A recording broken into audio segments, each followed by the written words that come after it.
তাহলে আমাদের উদ্দীপক কি হচ্ছে? সামান্তরিকে বৃহত্তম কর্ণ বিশিষ্ট বর্গ আঁকতে হবে, তাই না? অঙ্কনের বিবরণ বলো আমার সাথে সবাই। অঙ্কনের বিবরণ। যে কোনো রশ্মি বিই নেই, বিই থেকে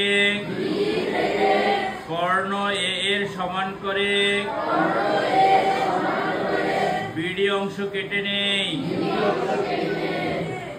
বি বিন্দুতে বিএফ লম্ব আঁকি, বি কোণকে বিজি রেখা দ্বারা সমদ্বিখণ্ডিত করি। এখন ডি বিন্দুতে কোণ ডিবিজি এর সমান করে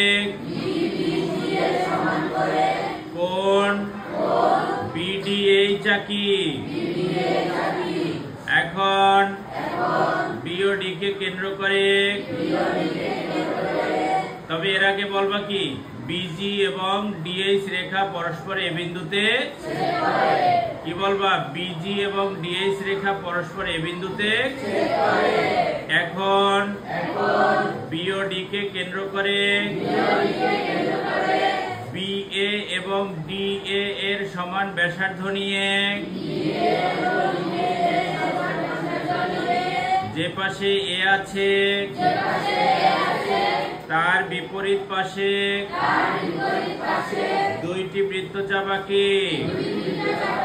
বৃত্তচাপ দুইটি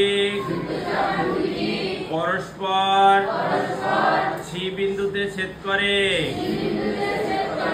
বি কমা সি এবং সি কমা ডি যোগ করি। তাহলে A B C D E উদ্দিষ্ট বর্গ।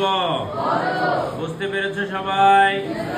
Have any problem anyone?